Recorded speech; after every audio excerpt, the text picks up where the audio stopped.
You're listening to Weird Realities, the destination of choice for those inquisitive minds seeking to find that special place where myth, science, history, and folklore intersect. Where we interview authors, podcasters, content creators, and filmmakers to discuss their work and projects, as well as dive deep into the weird things that capture our imaginations and stimulate our minds. Weird Realities is a Night Callers production made possible by Lauren Smith, producer, with audio and visual by Beaverhook Productions. Hello, and thank you for listening to Weird Realities.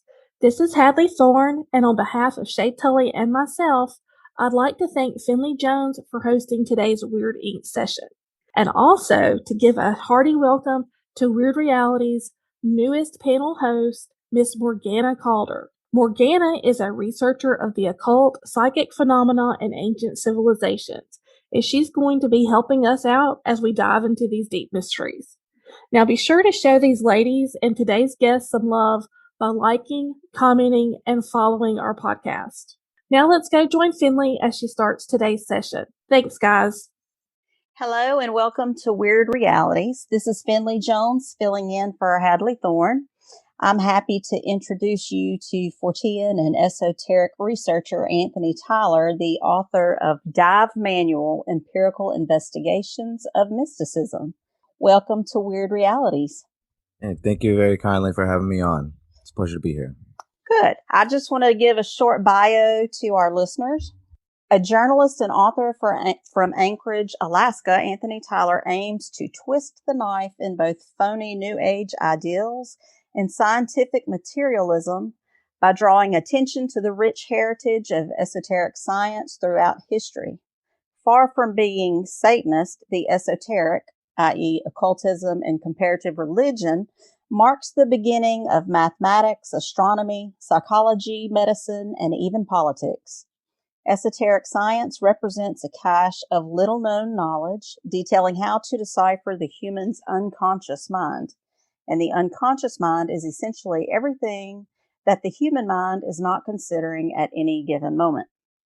That's a mouthful. Wait. Yeah, is that from The Last American Vagabond? I think I recognize that from some. I know that's a description I have somewhere. It's been a while since it rang a deep bell in my head. But yeah, it is a mouthful. I feel like these days I would try to I don't know. I have a lot of different interests that are all rooted around a core theme, but sometimes it's hard to quickly summarize. And yeah, just like Fortean and Esoteric, a researcher, are good.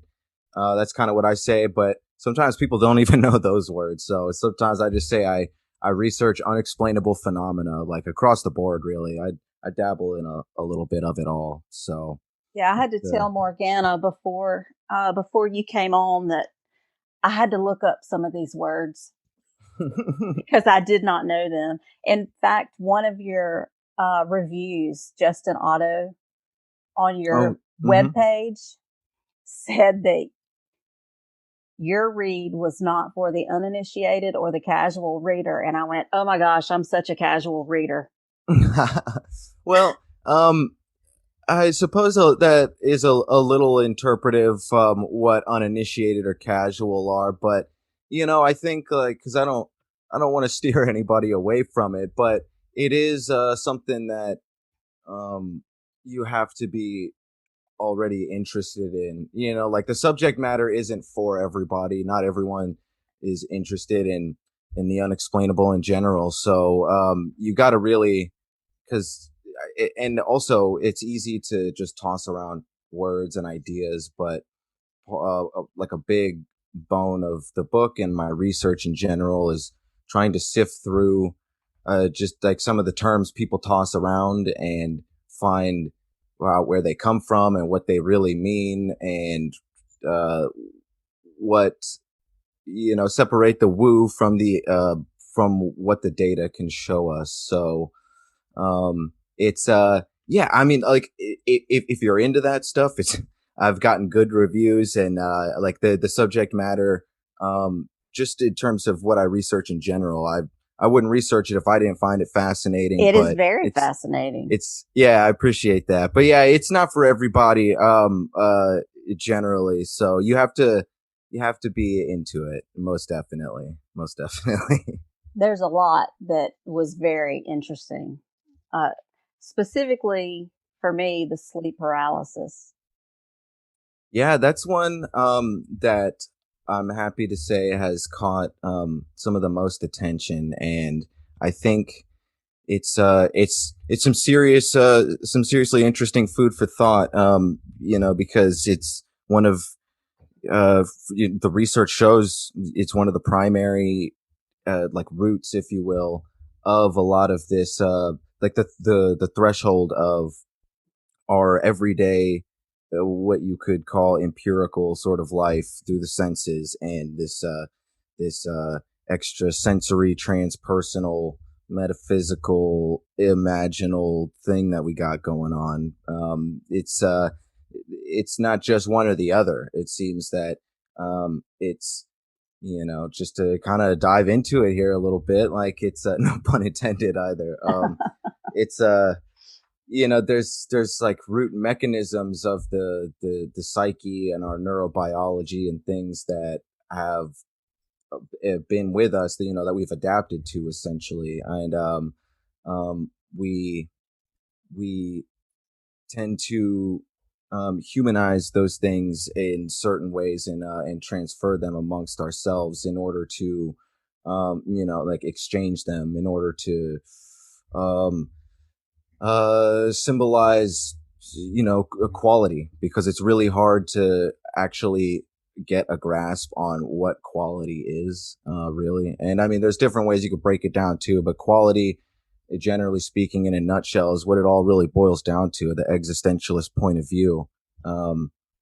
Because you could squabble over and it's interesting to look into, say something grand philosophical ideas like, like, does God actually exist or not? But it's also equally important, and maybe even more important, to take a step back and say, well, whether or not God exists or anything else, what do people get out of their belief in these things? And that in and of itself is a, a real wealth of information and food for thought, not just with metaphysics, but with the unexplainable in general.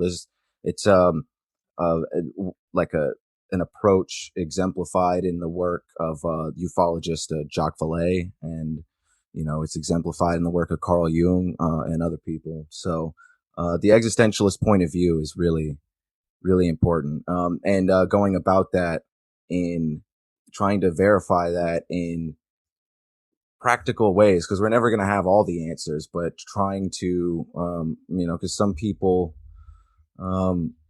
they take certain spiritual terms that make sense to them and they just roll with it, but these terms mean different things to different people a lot of the time, and there's very few control methods, for lack of a better term, and it's important to find some sort of control methods rooted in the human experience, and then branch outward from there.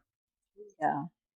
And that makes a lot of sense, because one of the things I personally tend to struggle with is on the concept of good or dark and light.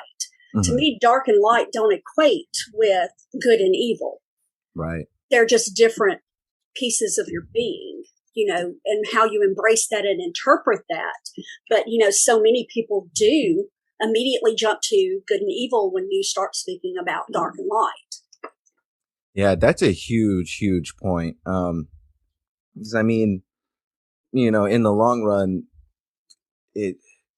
it's lost on people sometimes that the whole motif of light and dark, the yin and yang, it really is what like Freud called psychodynamics. They're using allegories for physics of the psyche, and it's meant to be a pretty clear cut comparison, and so I mean, you can't, if you're dealing with physics, you can't call light and dark good or evil. Right. They're just like states of being that can cultivate one or the other. And I mean, you get into alchemy, and whether it's in the East or West, and it really is all about the balance between the two. Correct. Yeah, and it's it can get really muddled, especially when you're trying to sift through the different, comparative religion in general, because in sometimes, like, especially, I've been interested in the trees of life and death in research, which you can find in, they're pretty pervasive. They're motifs and ideas. I mean, in one way or another, you can find them in comparative religion the world over, but most concretely, in Abrahamic, like Hebrew mysticism. And you find that the tree of death is generally considered feminine, and the tree of life considered masculine. And this is, I think, not only is it easy to misinterpret, but it also was genuinely used for misogynistic extents in sometimes back in the day. I mean, religion is the was classical ancient propaganda. Not always, but sometimes, in many cases. It really goes back to physics, and the yin and yang are the most concrete. I mean, it's very simple, but it's so poignant in its simplicity. That's why it's so useful to consider, because again, the trees of life and death very much are. Well, I mean, they're the same uh, motif, and the symbolism follows through with the yin and yang. It's just a lot more it's way more complex. There's a lot more going on in it, but yeah, no, good and evil. And I think there is a lot of subjectivity to it. That's something I've thought about quite a bit as well, and it's something that is even more of a focus in the manuscript I'm working on now. And I it seems to be, so it's clearly not all in the human brain. It's not just that. It seems to be, this crossroads, this like coalescence of, forces of nature deeply, of essentially physics, for lack of a better term. There's probably plenty more to it than that, but there's pressures involved that, um, create these kind of, I mean, adaptations essentially, and force us to recognize, just to boil it down. I mean, I really don't think, I'm sure both of you understand it, but like, because you were the ones to bring up the light and dark to begin with. But a lot of people, they'll say that you're being like a moral relativist but it's really not that. I mean, I've we've talked so much already just about the existentialist point of view and the value of understanding the subjective nature, because I mean, it's true. Like, the lion is not the devil to the antelope, but I mean, if we were the antelope, then it would be. So it's really, the microcosm and macrocosm, understanding the sort of like fractal nature, not just as above, so below, but as inward, so outward, in terms of reflection and projection in these things. Right. And sometimes you really have to, when someone else is giving you their give and take on that, and it's so totally opposite of what you're looking at and what you think, you have to sit back and listen, actually listen to it from their perspective, so that you don't immediately jump to the judgment, of they're Right. just, they're an idiot, I mean, Right. because, there's someone out there that thinks the same thing about me when I'm giving my opinion. So, sometimes it can be difficult, to actually take that step back and everything. Yeah, very much so. And, oh, wait, I had another question for you. It'll come back to me. But, yeah. Well, while she's thinking about that, when you're talking about sleep paralysis, I think we've already moved past that, but Oh yeah, we could get back to it. I think I branched out from there, but it is that's plenty okay. there. Perfect. That I had a friend that was going through a divorce, and she told me that she had something sitting on her chest and she could not move, and she said that there was evil in the room, and she knew that it was because of her husband, and she just thought it's because he was still in the house. and that evil was emanating from him. I could see that.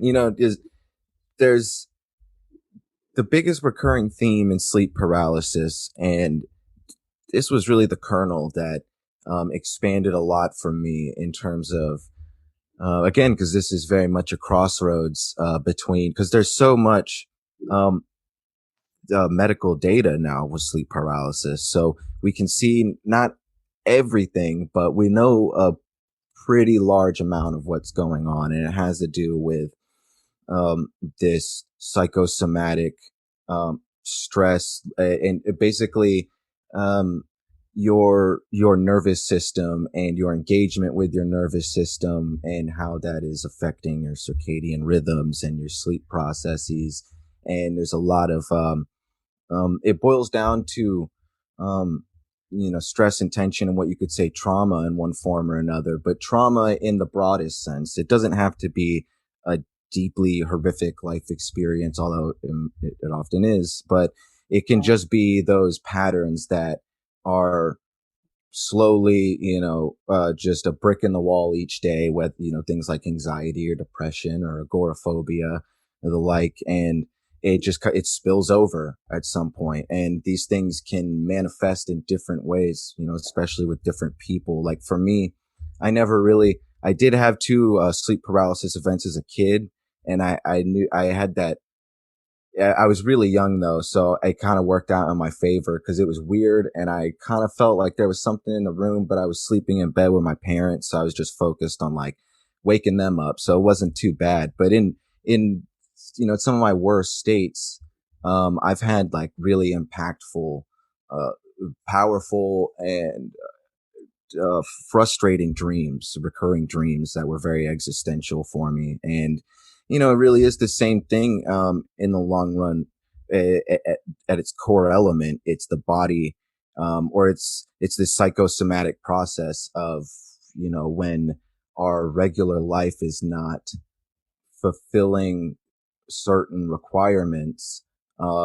It's going to our brains, our psyches are going to project that outward in ways to try and get us to take greater notice and provide us with greater context. And it's not even that we're getting pretty like existential and metaphysical with it, but you could take it very practically too. Like it's a hungry person dreaming of food, for example.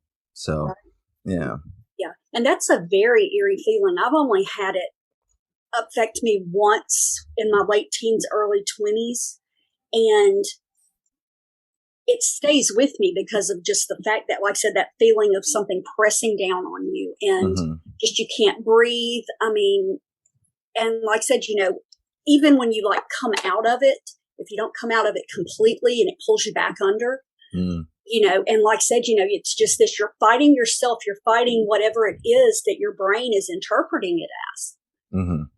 Trying to get past it and everything. So like I said, it can be really frightening. And like I said, luckily, I haven't had a lot of that go on, but it's that one event stuck with me just because of the impact it had. Right. And that's exactly it. That would be the next thing that I would say as well is, now we know some of the medical data. What about the actual impact? Because regardless, you could say that there's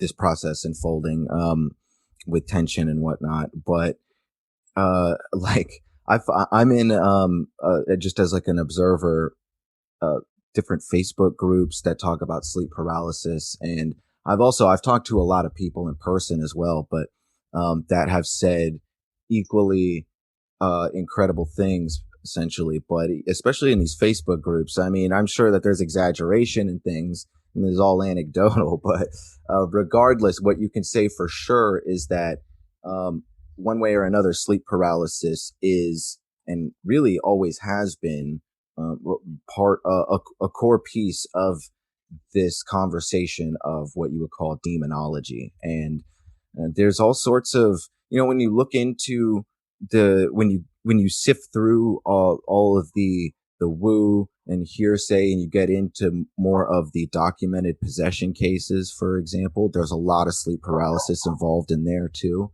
There's a lot of sleep paralysis involved as like precursors to like hauntings and poltergeists and things. So I think there's something going on here, and I think that a lot of the times, maybe you could even say most times, it could very well just be this medical process unfolding. But the more you look into unexplainable phenomena across the board, you see that this could be the case for a lot of it. The brain does play tricks on us, and those tricks aren't useless. They have a lot of deeper meaning a lot of times, like a dream. But sometimes some really, really, truly unexplainable stuff happens. Things that seem to be in weirdly observable ways, just as like lucid and conscious and sentient as us. People have very strange experiences in dreams and in real life, and even if one of those stories is true, it changes the whole game. And I mean, like, there's plenty of truth to it. So I think that with this process unfolding, all the psychosomatic process, I think in many cases it serves as like a proverbial bottle for a genie. And in this projection that's happening, we might actually that projection might serve as fodder for something else if it's strong enough. Something like picking up a signal. Yeah, that makes sense.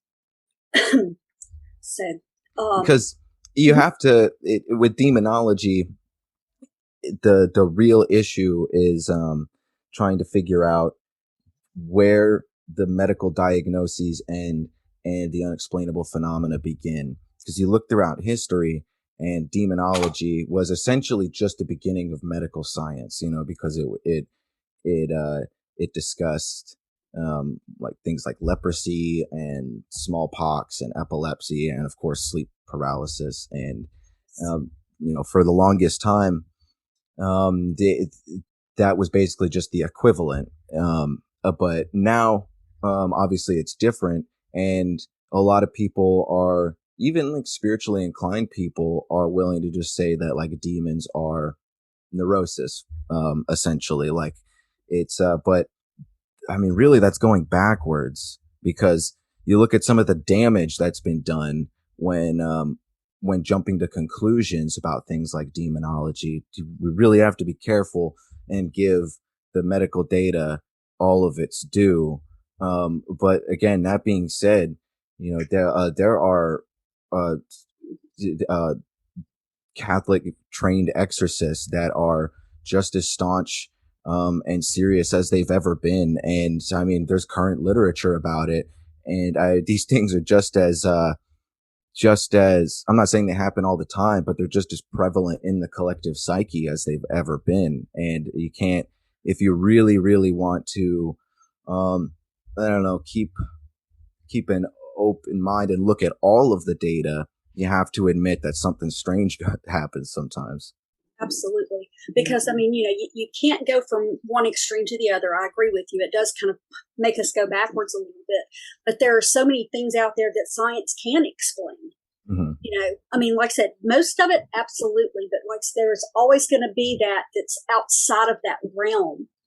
And like I said, you look at the data, you talk to the people, and if you only find one or two, but they are diehard truth, then it's a game changer. Absolutely. So, and I know another thing too that you have to do, or that I've done over the years with research and everything, is you can do all the research in the world, but at some point you have to learn what's garbage and throw that out, Mm-hmm. Or what doesn't pertain to you, and Right. move on to something else. Absolutely. That's one thing that I'll never be able to. I really appreciate tradition, but dogma is something that usually rubs me the wrong way, because part of dogma is so much about being right over wrong. And that's another thing, talking about good and evil and light and dark. People associate a good and evil with right and wrong. And don't get me wrong, I get it, but like, if you're just tossing out words. But if you really want to break down the semantics, like, is it wrong to harm someone, generally speaking? Absolutely. But wrong, well, right and wrong are also correct and incorrect. And I think that there's too much overlap there. And you see a lot of people who are not willing enough to admit when they're wrong, because there's far too much like implicit uh and misplaced senses of like wrongdoing there, and it couldn't be further from the truth. But you see it time and time again, especially online and social Yes. media and things. Sad. Absolutely. Yeah, it really is, because when you first had all of the access to the internet and the information and everything, it was fantastic. I mean, because you could only do so much at your little home local library. So you had all of that at your fingertips, but now it's getting to where it's to the point where you have to muddle through so much sometimes, because people base so much of what they talk about on how it matches them, whether it's religion or whatever. It's not about, okay, I've done the research and this is what I believe. It's like, no, this is what I was told and this is what's right. Right. And it's okay to have a difference between fact and belief, and Yes. also to understand that there is like an intersection between the two. But Absolutely. it's like Carl Sagan has a great quote when someone from a couple decades ago, at least probably like 3 or 4 now maybe, where someone is just pressing him about his opinion on UFOs, and he just says, look, I don't know for sure, and it's okay to not know, and you should be more comfortable with not knowing, like I am, essentially. Like, it's okay. And we can also, that doesn't mean that we shouldn't try to know, but we should just sometimes be okay with the gray area. Cause I mean, that's Yeah. a lot of light. And, yeah, it's, And that, it's also, it's so important to look into, like, the more sold you are on something, the more important it is to look into the opposite point of view. It's just your due diligence. absolutely. Yeah. Absolutely. Totally agree. Because, you can't evolve if you're not willing to learn. And to me, those gray areas are your opportunities to learn. Mm-hmm. So, as long as I've got that to look forward to, then life's good, Absolutely. and that's just the way my brain works.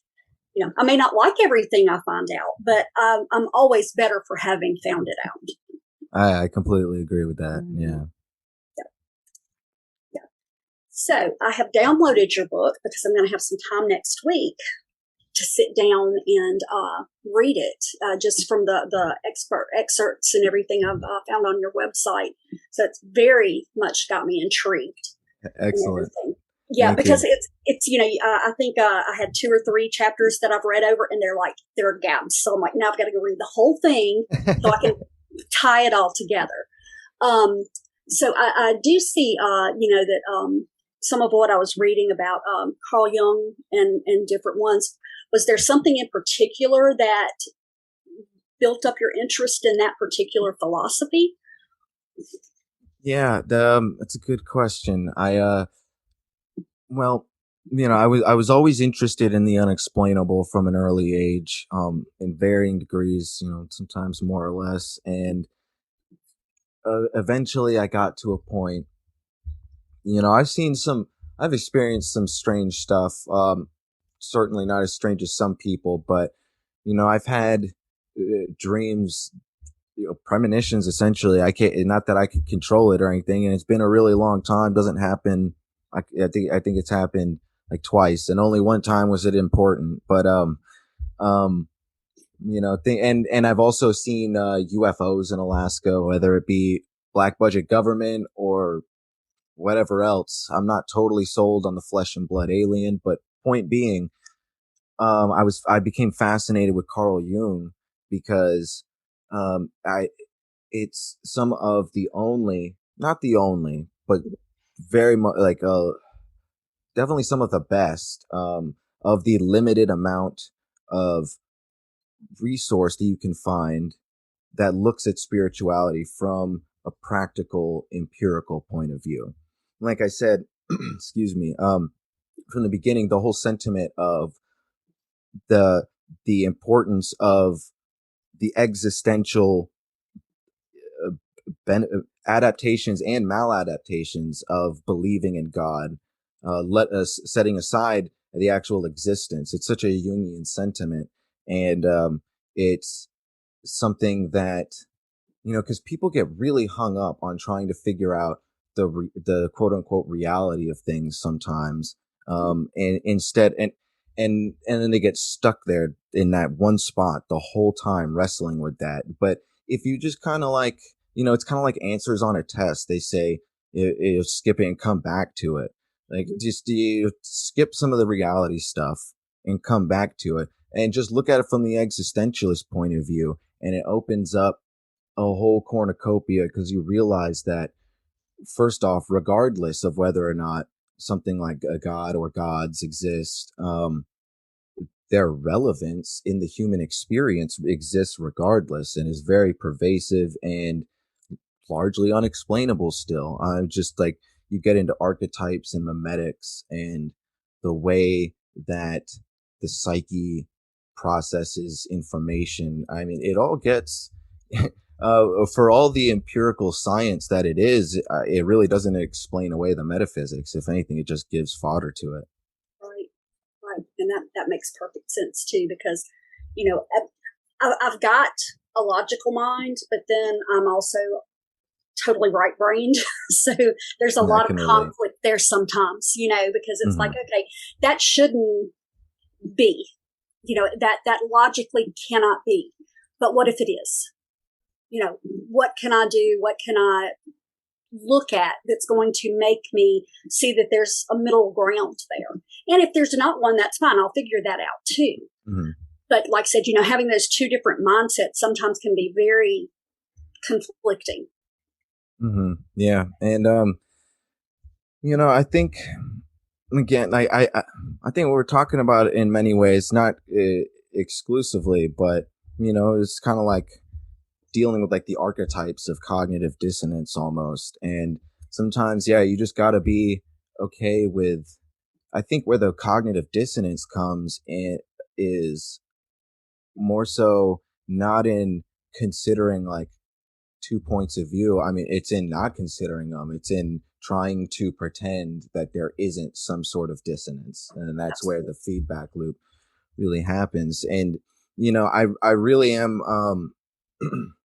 I'm a proponent of the general sentiment of the whole God of the gaps, like metaphysics of the gaps, in a sense, where there's this sort of event horizon, if you will, of human understanding. And I don't think we'll ever truly have the answers. I think very much, at least from my point of view, it seems clear to me that the more answers you get, the more questions you'll find. And I really think that from the human perspective, it's just a continuous onward going thing. And I think there will always be room for the divine and the demonic, not just in terms of more basic but still useful archetypes, like saying that something highly neurotic or something detrimental like smallpox, calling that demonic. You see, again, we're looking at the continuum. Like, back when they didn't understand the mechanisms of these things, they were, as far as they knew it.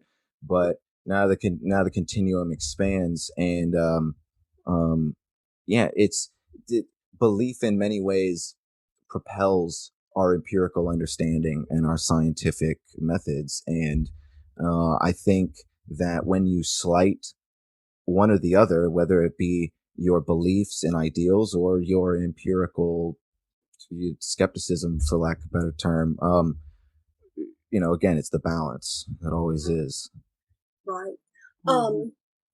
We were talking a little bit before we got started about, the fact that the human brain, we use so little of it, in the general scheme of things. And I kind of look at the same concept where, the universe is concerned. I mean, we're a small little speck in the universe. So who's to say what's out there that we would just turn our noses up at, and everything. So, it kind of goes, like I say, with that balance, there's always going to be that curiosity to expand what's there, expand what I think I know and what I actually know, and kind of find somewhere to join the two together or go in a totally different direction. It just depends on where I start at and where I end up at. Absolutely. Yeah. I mean, it really is. It's a cliche for a reason. Like it's about the journey in many cases. And I really love the old Taoist saying that the 1,000-mile journey starts with the first step. You just got to do it. And you gotta be present and, take the time to look around. Yes, absolutely. There's a lot to take in. It sure is. Yeah. And, equal and opposite reaction.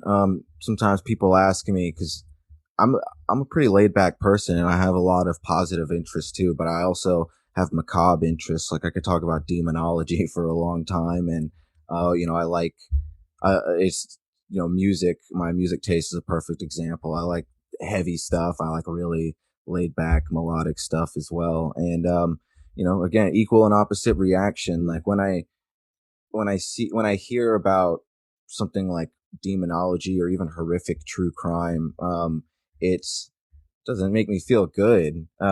It makes me, I have a pretty natural, reeling response, but I do know, because I've seen it in effect in other places, in my research and my real life, or my regular life rather, where the more, they're just, I don't know, there's different ways to put it, but there really is, just as much good out there as there is bad. And in some sense, it's almost, God bless the people that have suffered in cases of like demonology or true crime, because those are good examples, but it kind of touches and highlights like the existential responsibility that we all have to not be the terrible people, because the world can be a really bad place sometimes. And, if not for effort, it probably would be worse. And it's important, it's pretty hard and rare for a single person to like objectively, literally change the world, but it happens. And that's not even the main goal. It's like we're each a synapse in the whole brain of the collective psyche, and you really just have to do your part. Yeah, that's like I said, the true life, because that's something that's almost a scary fascination. But I never really understood why I had that fascination as much as I did, and I guess I must have just blocked it out from my mind. My best friend's aunt that used to babysit us went missing when we were 9, 10 years old. Oh, wow. And she was actually a victim of a serial killer. Oh, wow. Which one? I cannot remember his name. I can remember it being in Monroe, Louisiana, and he only had about 4 victims. Wow. I'll have to look him up. But my mom and I were talking, and I just for some reason thought about her, and she goes, well, they executed the serial killer. And I'm like, what serial killer? And I'm like, so I don't know if I blocked it out, from childhood, but it kind of stayed in the back of my mind because, like I said, I've been researching serial killers, for years. And, it's just one of those crazy things, like I said, that kind of throw that connection in there that you didn't have, those threads weaving together, I guess. Absolutely. Yeah, I have an anecdote that ties in to all this as well. And true crime is something we could expand upon a little bit here too, because it really plays into everything we've been talking about so far. And see, my dad is a detective in Alaska, in Anchorage, and he so yeah, I know there's a lot of police corruption out there, but not all cops are bastards. No, they're not. And through him I've met a lot of good ones, but he actually, and I didn't realize this until deep after my fascination with true crime. Obviously there's a correlation with my dad being a cop, and there was a time where I really didn't get along with him but we get along real well now. And he he told me later, I think this was probably just like a year and a half ago, actually, like crazy recent. You would think it would have inspired me a lot more, but he actually worked on, it was a small but instrumental in its own way role in the Israel Keys serial killer case. I don't know. Yeah, I don't know if either of you are familiar with that name, but for any listeners, at least, Israel Keys was a guy. This was like the turn of like the 2000s, so like in that ballpark there. And he was in Alaska for most of the time, and he essentially was setting up, his murder kits around. I think it was around the U.S., but mostly focused on the West Coast. And he just buried stashes of cash from armed robberies, bank robberies, and lubed up guns so that you could pull them out and immediately use them, and just like murder kits with everything to bind people. And he would take them, so he would fly to a state.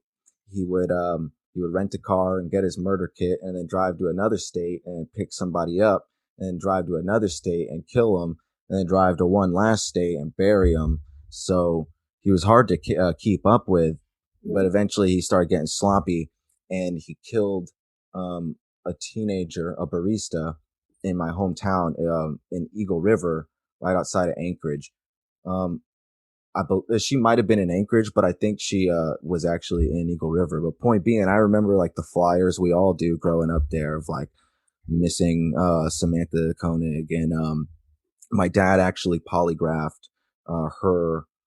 It was her boyfriend and her father, just as like standard procedure, and he was also involved with following up all the random tips. So he talked to everybody, to informed people, to crazy people, to psychics, and everybody in between. And lastly, was involved a little bit in some of the large network of people that were trying to track down Israel Keys in through ATM exchanges and whatnot, which is how he got caught in the long run. So, my dad never met Israel Keys or anything, but he did meet, victims of the family, and was pretty involved in the case for a little bit. So, and serial killers, they have, which, you talk about how like sleep paralysis is like an unavoidable, just aspect that covers so many different subtopics here. And is kind of like an unavoidable threshold of demonology. Serial killers, whether you want to be a skeptic or whatever, even just from like the objective observational point of view, they have a very large role to play in our perceptions of demonology today as well. I've often wondered about that. How much of that, is a person really born or shaped to become that? Or is there some external force that's contributing to it? Or a combination of the two? Yeah. See, yeah. This is some... Oh, go ahead. I was just going to say it's that whole nature versus nurture thing. Absolutely. Well, but I've known some really good kids that came from bad homes and vice versa. So, right. I think it definitely plays a part, but I don't think that it's the complete story. Well, I think that, and this isn't the only way you could describe it either, but I think that, and I'll definitely expand upon this because this is something I've been looking at for like my next manuscript and things. But in terms of like psychosomatic tension and being able to process the levels of tension and trauma in our lives, and because oftentimes when you look at people's stories, it's not even so much, generally speaking, it's not even so much what happens to them as much as it is, right, how they process it. Right. So it's a strange mixture, but there's definitely a combination. It's definitely a crossroads of nature and nurture. definitely can't be one or the other. And like, so with serial killers, it's really interesting, because, well, so I'll start with this. Like, there's the three classic forms, categories, if you will, of demonology, or like presence of demonology. And there's oppression, which you could say is like a poltergeist type thing, among other things. Obsession, which is just almost like a middle ground, into possession. And obsession is probably the most like archetypal, because you don't even really need anything unexplainable to describe it. But the really curious part is that the more you look into it, the more you find really weird, unexplainable correlations and relationships. And I'll get into some of that a little bit, because so in some cases you could definitely make the case no one's ever going to know for sure. So it's important to consider that this is, a little fair grain of salt, like with anything. But there are some cases where you could make the case that a serial killer is possessed. But in any case, I think it's pretty much without question that there's a level of what you could call archetypally demonic obsession that borders on a level of something that could get, you could almost call it extrasensory, but I prefer to keep it a little more grounded and call it transpersonal, like something that is so ritualistic and ceremonial and hypnotic that you're getting into altered states of consciousness. And I think that when you get into altered states of consciousness, especially when you're not directing yourself in healthy ways, it can really, create like a butterfly effect, so to speak. And maybe, like, to use another metaphor, like let vampires in. But because obviously it's the classic, like, it's a scapegoat mentality to say like, oh, I was possessed. And so I mean, just as a disclaimer, continue with metaphysics for fun. The court of law is like, we can't involve metaphysics in it. So regardless of what happens, even if we become convinced that someone is possessed, I mean, they still committed the crimes. They got to go away. It doesn't change anything. That is correct. Yeah. So that being said, I do think that in some cases there is, there is some weird momentum that you might be able to call unexplainable. Because, so for instance, there's a few different like pieces that you could open up from here, but a good place to start further is temporal lobe epilepsy. There's a lot of research done into temporal lobe epilepsy, and obviously, of course, that doesn't mean that you have anything inherently metaphysical about you, but the unique, like constant aspect of that is because of it, where it's located in the brain, the seizures cause a person to have intensely psychedelic, spiritual visions. And depending on a person's circumstances and preconditions, etc., that could be very good or very bad. There are several prominent like writers and artists throughout history, like the famous writer is not War and Peace, Crime and Punishment, Dostoevsky. He's the one that always sticks in my head for whatever reason, but he was known, like, for sure to have epilepsy, and I'm quite positive he was actually known to have temporal lobe epilepsy. And in the very famous case of Anneliese Michel, the possession that happened in the 70s in Bavaria, Germany, and something that seems very like legitimately that there was something unexplainable happening. She was also suffering from precursor disease and illness that were serving as fodder because she had temporal lobe epilepsy. And so you look into serial killers and you find, a lot of people know about hitting the head. That's a solid line of research there, like hitting the head and damaging the frontal cortex. Right. But, underneath that, the temporal lobe has to do with essentially our to philosophize it a little bit and to be quick about it.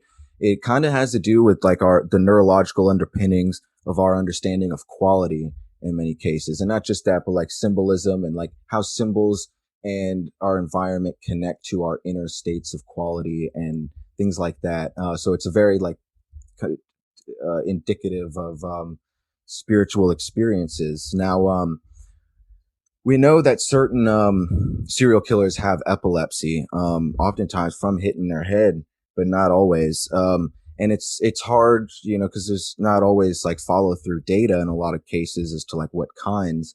But in two cases especially that are very interesting, Richard Ramirez, the Night Stalker, being one of them, was known to have temporal lobe epilepsy. Very curious. And then the other one, a little less known, but very infamous still, the Genesee River Killer, Arthur Shawcross. He was known to have, I believe he also had epilepsy. I'm like 99% sure. I just don't have the note in front of me. But most importantly, he had an actual cyst on his temporal lobe. And you find, well, with all the serial killers that are specifically fascinated with the occult and the symbolic and the dark side of philosophy, they usually more often than not are epileptic. Not always. There's exceptions to every rule. And so, of course, another disclaimer, I think this goes without saying, that people with epilepsy are not predisposed to violence or being serial killers. That's right. But we're looking at correlation, snowball effects. Yeah. The butterfly effect. A butterfly, the flap of a butterfly wing can cause a typhoon halfway around the world. And the same goes with the human psyche. Again, physics of the psyche. We're talking about light and dark. There's actual physics here. And, I mean, furthermore, the butterfly was represented, or the psyche was represented as the butterfly, like throughout esoteric symbolism, the world over, throughout history. So, I mean, the logic follows through. And think about it like this, in terms of metaphysics at large, we know that statistically, theoretically, it's very possible, no matter how unlikely, for a butterfly to flap its wings and cause that typhoon. But even knowing that, if we were ever to try and scientifically find a way to correlate that typhoon to the beginning of a butterfly flap, maybe we could one day, but there's no way we could tie it together. So, I mean, for all intents and purposes, it's essentially magic. Right. So, but there's other strange relationships to serial killers and like occultism, for lack of a better term, and like demonology. Like, I'm not sure how much you two are familiar with, but Dahmer was trying to create the altar out of bones before he was caught, and Bundy liked to talk about the entity, and BTK. There's obviously Son of Sam, and I don't think Son of Sam. I think he's a clear example, Berkowitz, of someone telling stories, but that goes down a different rabbit hole, because I do think that there actually is the evidence to show that he probably wasn't working alone. And how far I don't go too deep into long withstanding intense, like even like geopolitical networks, so to speak, Right. like some people want to take it to. But if we want to talk about organized weird occult situations, like that stuff was definitely happening. I've actually talked to people. We'll come back to the demonology a little bit. I didn't even intend to take this segue, but this is fun to talk about too. Yeah. With Son of Sam, I've actually in the past I've spoken with Josh Zeman, the director of the Netflix documentary The Sons of Sam, and I've gotten to pick his brain, and and I've also poured through the data a bit, and I've spoken with cops who detectives who like initially worked the Son of Sam case, and I've spoken with some that opened it again in the 90s. It just out of curiosity, really, and this was a while ago now. This is some years ago, but it's something that always stuck with me. And it's a good example of like where fact meets fiction, because there it was one of these kernels of truth that created the total hysteria of things like satanic panic. But there is a little bit of truth there. Maury Terry, the author of The Ultimate Evil, which snowballed all of the Sons of Sam thing, there is speculation in there, like between the not even between the lines, but like how it's written, and this is a lot of conspiracy theory, is even the good ones, what they'll do is they'll start with data, and they'll give you the facts, and then they'll say, okay, there's the data, and this is what I think about it. Maury Terry did a lot of that. So you take what he thinks about it with a grain of salt, but there's plenty of data there, and it's weird. Like, there's definitely some stuff going on. But in terms of possession, I don't think Berkowitz was possessed. But I mean, interestingly enough, with even though Bundy was a complete psychopath, I mean, they all are, but Bundy was a specifically charismatic psychopath, and he lied plenty. Looking through some of his discussion, some of his I don't know, just like explanations, if you will, of what he called the entity. I'm actually, again, grain of salt, even when I say this, but I'm inclined to believe him, because it's situational, it's contextual, where he didn't lean on it in court heavily, because anyone would be a fool to anyway. It's not going to work. And he also didn't really, he eventually towards the end, he tried to tie that in with like a porn addiction angle and things. So he did try to lean into it, but a lot of the time, especially like talking to, like, there was one time in particular, he was talking to a really religious reporter, but the other times, so he's trying to play into whoever's around. But if someone's just trying to listen to him, he gave this material, and it to no one's benefit. He wasn't going to get anything out of it, because it wasn't going to make him less culpable. So maybe he was just bored, but it's certainly good food for thought, because when you listen to him describe the process of this demonic psychopathic obsession that seemed to have like an inertia that came from outside of him, or inward, it's very ritualistic and ceremonial, where he's drinking heavily and trying to get into an altered state of consciousness very legitimately. And you find this sort of archetypal, what's the word I'm looking for? Like organic, not non-theatrical ritual and ceremony in a lot of these serial killers. And it's very interesting. And there's also, in terms of some processing that psychosomatic tension and how it might let proverbial vampires through the door. There's also there's some scientific data to show that the cycles that serial killers go through is indicative, not entirely, but at its core, of flares consistent neurologically with epileptic seizures. So the implication being that these people are still culpable regardless, but there actually are some very weird, bizarre, maladaptive neurochemical things happening, where there's some sort of intense buildup, and it's triggering some sort of really bad hardwiring or miswiring even in their brain, and causing momentum. So there's a lot of strange things going on. Gacy had seizures. We don't know if it was temporal lobe, but he had seizures, and he never used, he always used edges in his clown makeup. It always made him look really creepy. And he, of course, could have been stories just to confuse people, but he talked as well about his alternate persona, Jack Handy. So, yeah, it's weird stuff. Yeah, and and that's, I can remember people asking me when I was deep into that research and everything, well, why would you want to read about that? Well, in my mind, I want to know how their brain works. But then I'm like, okay, I probably don't want to really know how their brain works, as far as I don't need to be able to relate. Let me rephrase it. But people immediately go to Well, why would you want to know? Why would you want to think like that? No, I didn't say I wanted to think like that. I want to know what wires them differently or what causes it. Exactly. Totally. Same way. I Yeah. love to read true crime and listen to those podcasts, and I like to dive deep into the mindset of the people that commit those crimes. Right. What were you thinking? What was going through your head, and why?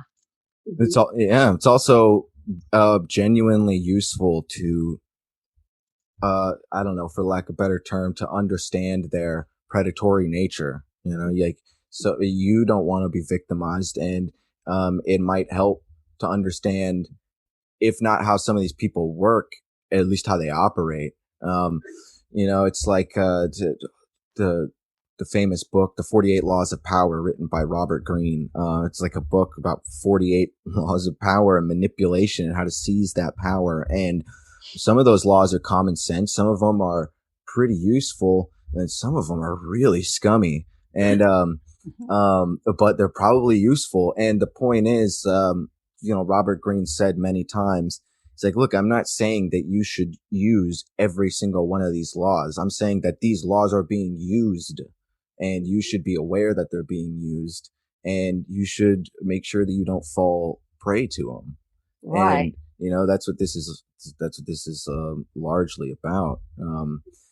And it also the schizophrenia with I serial was going killers. there too. Yeah, that's a really interesting one, because again, from the Jungian standpoint, so let's say like a serial killer, the two that come to mind, the three actually, so I'll lay that out real quick. The three that always come to mind for me are Richard Chase, Vampire Sacramento, Yep.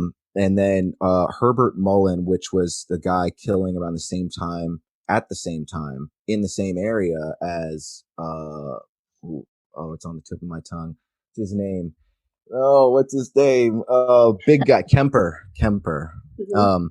And his Herbert Mullen was a schizophrenic that was killing people to sacrifice to Yahweh, because he thought that if he didn't, Yahweh would send an earthquake and destroy California. And then there's Joseph Callinger in Philadelphia in the 80s, who was a schizophrenic shoemaker that actually went on like a torture killing spree that was inspired by his schizophrenic visions of Yahweh telling him to, like, it actually morbidly funny. Like some of the visions legitimately started as Yahweh telling him to change the world through people's orthopedic shoes and like footwear and relief. And then it got into like sacrifice and killing and things. And then, Yeah.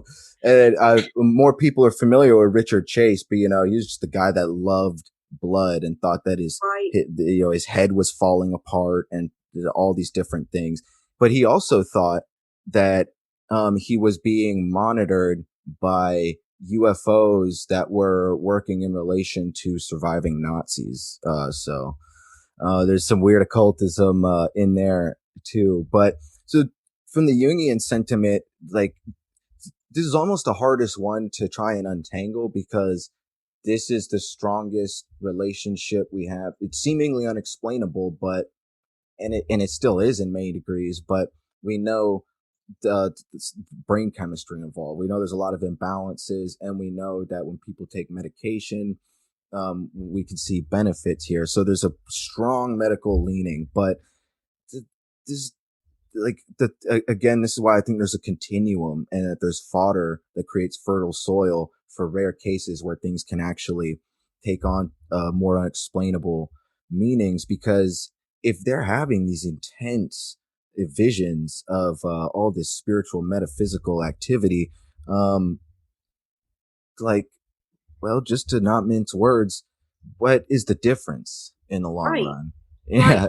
I actually had a friend once. We were having a discussion about, people who brought you messages and stuff. And she had this gentleman that came into her shop about once a week and would tell her, "Oh, I have a message from you from Jesus."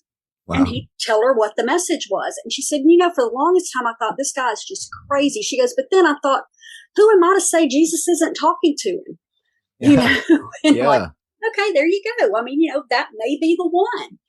And I agree with you, you know, that it does when you look at things like schizophrenia. Okay. Another disclaimer, not all schizophrenics, but, you know, that maybe there is something else going on there. You know, maybe it's not just a chemical imbalance. Maybe there's something that's pushing that chemical imbalance, that's amplifying it. Right. It's a feedback loop. Right. Because I do think that in these cases, it does just start out as medical things, but I think that there is a grander scheme at play. And when things are not, and this isn't just speculation either. This is disturbingly well mapped out in the possession story of Annalise Michel, for anyone that wants to look into that, because not only is there so much documentation, be it medical and like editorial, you know, like reporting, but there's audio tapes you can find online of the possession rights. And then also she died, for anyone who doesn't know, and it changed possession rights and this threshold of medical examination that we're talking about here. And those the 3 or 4 priests that were involved were actually tried and sentenced for manslaughter. So right. That is you know, a very heavy situation there. And yeah, so when things are point being there, when things are left unattended for too long, yeah, I think that things can snowball out in some pretty tremendous butterfly effect sort of ways. And it can leave, for lack of a better word, it can leave doors open. Yes, you know, 100%. So yeah, absolutely. You know, and like I said, and there are clear-cut cases too of people that have grasped onto this and said, okay, that's going to sound good. I'll end up in a padded room instead of a jail cell or on death row. You know, because if you're smart enough to cover up killing multiple people over amounts of time, a lot of times you're going to be smart enough to come up with a reason you did it that might keep you from death row. You know, there are those, you know, Bundy, like I said, to me, he was too smart for his own good. Mm-hmm. You know, I think his arrogance was as much a problem as anything. But like you, I don't discount the voice, the entity, you know, because I just don't think that they did enough research into it. At that point, it was just about, we caught the serial killer. You know, we've got him off the streets. Let's try him. Let's get this out of our, you know, make it history. Yeah, and Jeffrey Dahmer is another really interesting example there. We've already brought it up briefly, but you know, obviously there's no sort of condonement or anything like that, but there's when you see the interviews with Dahmer, you see in my opinion, and certainly the opinion of a lot of others, and this doesn't excuse it in any case, but there is a genuine level of like horror and like confusion of his own actions. And because, you know, Dahmer was such a shut-in, essentially. He didn't like himself either. And like the opposite of Bundy, who loved himself so much. Right. And Dahmer really, he actually didn't like the killing. He was so disturbed. He really wanted, he was a product killer. He wanted the aftermath. He wanted the pieces, essentially, but he didn't take enjoyment out of killing the people, and he actually felt really weird about it. And he had to get plastered off alcohol too, because it got to a point where he felt like he could not control this anymore, and he even wanted to go get help, unlike a lot of other killers. But how do you go get help for something like that? It's a serious question. Yeah, like he couldn't. And so he just resigned himself to, which you shouldn't do, obviously, but he just resigned himself to, I think that's what happens. Certain pressures build up and your brain just snaps. Right. Just lose your mind. So do you think that if he decided he wanted help before he ever killed the first person, and he went and sought help, do you think that it would have prevented him from killing those people? I think I will answer that, but by starting with a comparison. It's the same thing as possession, where even a priest says that a possession, an exorcism rite, is not going to work unless a person is also committed to it working. You got to have that component. So if they were legitimately willing, then yeah. But that really gets into there's only so much of this that we can consider empirically, Right. because how much is free will here. And I'm of the opinion that free will is an ebb and flow sort of thing, because it's not just an opinion. I believe the data shows that, but the data is we're still trying to figure out what all the data means. So there's room for interpretation, but there's clearly determinism, but it's nature and nurture. And I think that there are plenty of cases to show that even if it might be rare sometimes, and even if some people might not operate with very much free will, I think in many cases it's like exercising a muscle. The more present you are and the more you actually try to work on yourself and improving your environment for yourself and others, I think the more and the more you understand the root causes of your impulses and your pressures in general, I think that you could slowly expand your relationship with free will. But again, I think it's an ebb and flow, and I think that sometimes probably in maybe in a case like Jeffrey Dahmer, part of the snap and the true ultimate point of no return descent into like that psychosis, that psychotic psychosis, is might be uh some sort of like archetypal forfeit, like selling your soul almost. Yeah, I don't know. I guess because he was psychotic. I just don't know that. Well, I don't know if it's possible for somebody that's got that type of a psychosis to actually get help. I I'm guess it going really about that depends the on where the wrong way. breaking point. Yeah, I guess so. I guess you're right. But Yeah. it's who's to say where that breaking point is? right. And, and I think sometimes too that when you start looking at the overall personality, it's kind of like, and it's not the same, but it kind of leads to the same, an addictive personality. I mean, I know people who've Right. done drugs 1,000 times and walked away, and I know others, and I understand the addiction disease, but I don't have that personality, so it's hard for me to grasp that. But I think that there are people that, if you're prone there, it's going to be harder for you to get help or for you to be able to follow through with that help because you're just not wired. Absolutely. Absolutely. And it is very hard to follow through, and near impossible sometimes, but not impossible, of course, because I think almost everybody at least knows somebody that was deeply entrenched in some sort of addiction, and just that's part of, it's not the only reason, but that's a good reason why I truly do believe in free will still, is because I've seen that play out many times. And the ability for an addict to make a decision against all odds and inertia behind that, and then to actually stick with it. And you can people usually relapse sometimes, but to continue, but to get back up and continue on, like, it's a very beautiful thing, and it really does happen. Absolutely. Yeah. Absolutely. I mean, I was actually just with a friend this weekend. I hadn't seen in over 10 years. And the reason we had not seen each other was addiction. She just decided that was not something she was ready to move past. And there was nothing I could do to help her except say, I'm here. And, finally she's there, and it's awesome. It's fantastic. I mean, it was like this person that I'd lost and everything. But like I said, there are those that they're never going to recover from it. Well, that's great to hear about your friend there. And thank you very much.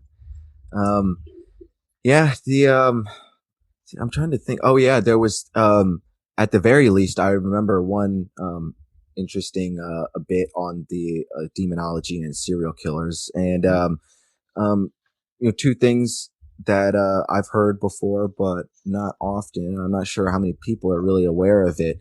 It seems, and I don't think there's any like statistical data about it, but it seems to be the case, especially when you look it up and you look through the names themselves. The most recurring zodiac sign that serial killers are born under is Gemini. Now, does that mean that all Geminis are violent or crazy? Of course not. But again, we're talking about a couple though. well, Gemini is known to be a little like go get 'em sort of. So that could be good or bad, I guess, right? Right. Yep. But the other thing is, so there are at least 2 serial killers. I believe there are more, but I can't remember the names. There are at least 2 serial killers who were really fascinated with the movie The Exorcist 3, and that is a movie I never seen it, but apparently it's not that bad. It's fun enough to watch.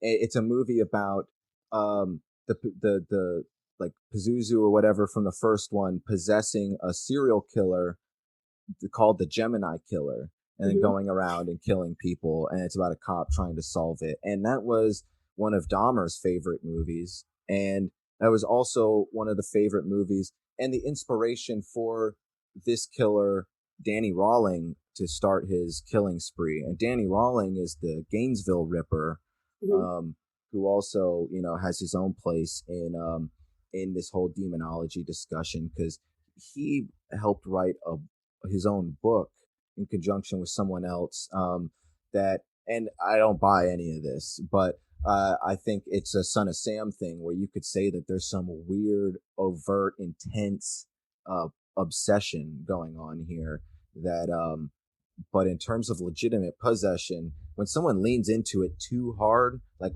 especially when they try and actually make it part of their legal defense, it's like, okay, yeah, you're losing me for sure. But interesting stuff regardless, for sure. I don't know what the thing is with Gemini, but it's around. So is this what your next book is going to be on? Yeah, it's largely, not exclusively the true crime stuff, but definitely involving that, and overall dealing with the shadow in general. So hauntings, paranormal and poltergeists, cult leaders, as well as serial killers. I'm even getting into some cryptozoology some more. I'm even going to talk about UFOs a little bit, because that always floats on the periphery, but for me, especially since I've seen them in the past. But I get really tired of UFOs being forced down my throat.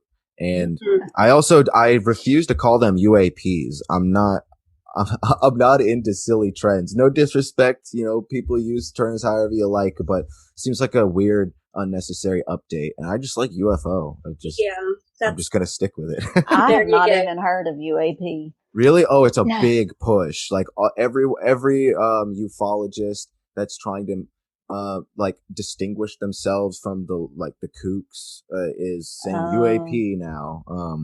Because what does that stand for? Unidentified aerial phenomena.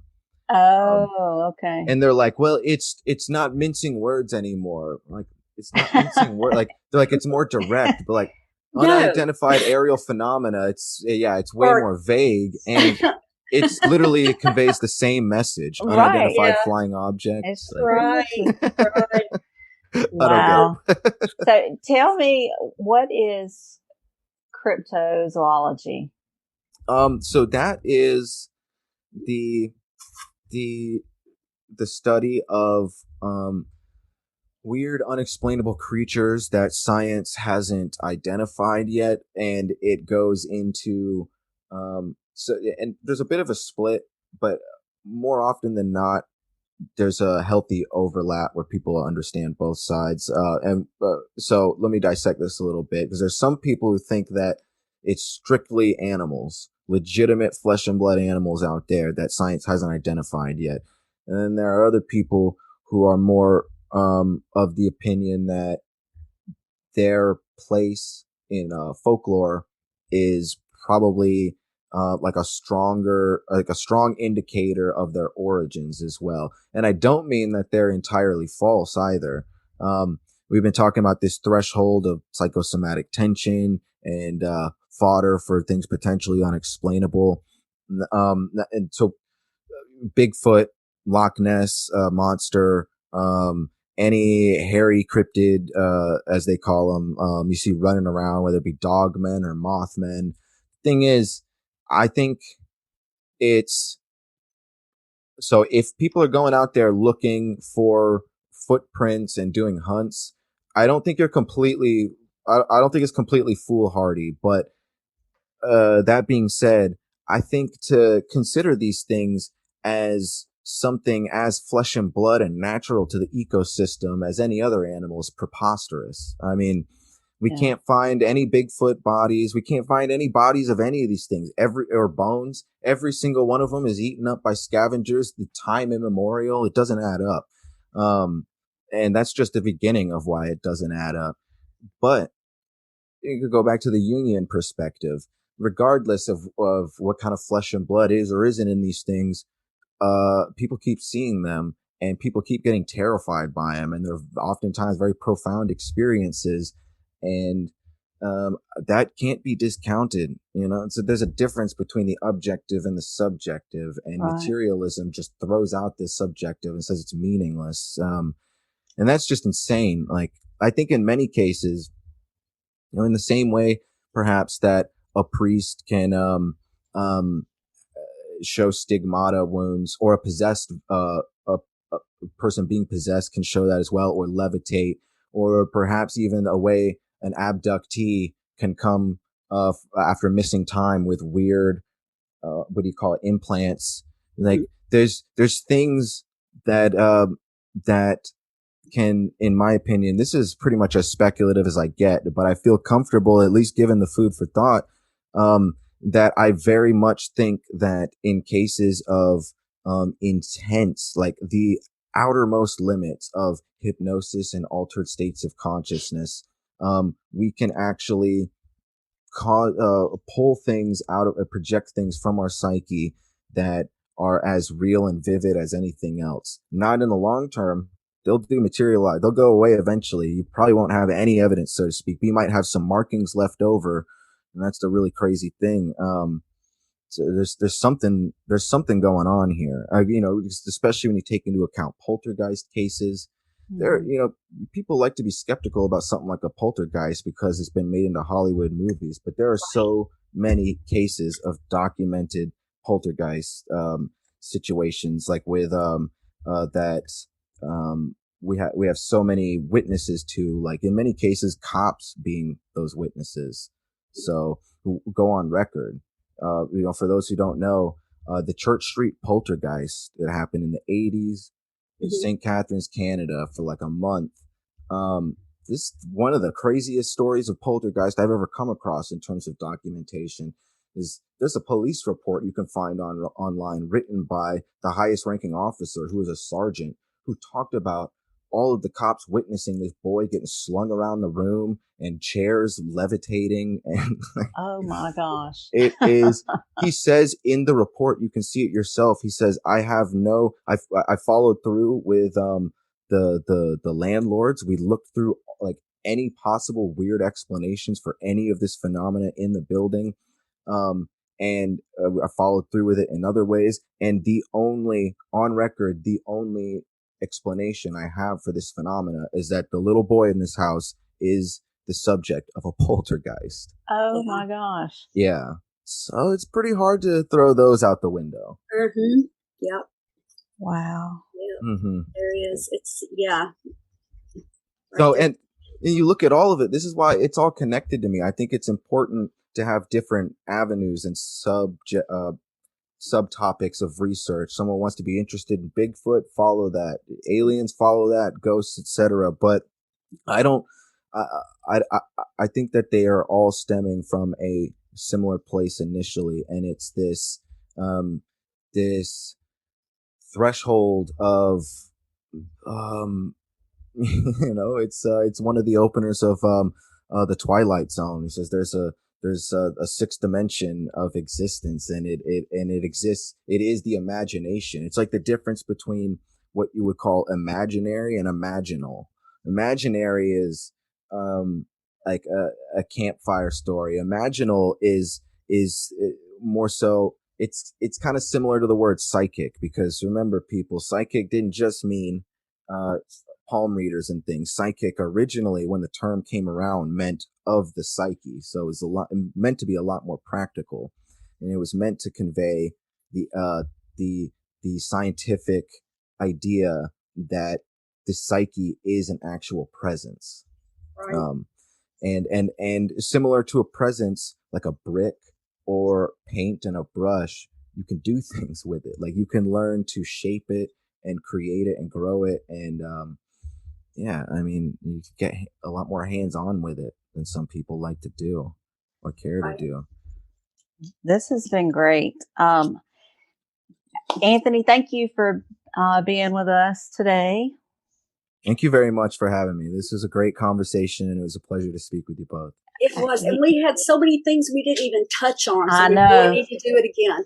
Yeah, we could definitely do it again. Yeah, I'll be in touch.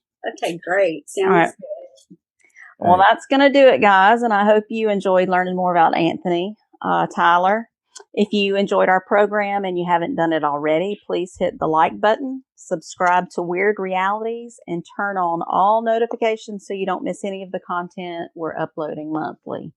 If you want to continue today's conversation or just say hi, check out our Facebook page at facebook.com/groups/Wyrd Realities, or find us on social media via Linktree. That's linktr.ee/Wyrd Realities. And until next time, know that the team here at Wyrd Realities appreciates your support. Until next time, stay weird. That's going to do it, guys. Wyrd Realities has some great programming coming up, so be sure to like, follow, subscribe, and set your notifications to alert you when we upload new content. Until next time, you can find me on Twitter at Shay_Tully, and you can find Hadley at all the usual places at Hadley Thorne. And you can stay up to date to all of our stuff via Linktree/Wyrd Realities. Till next time, stay weird.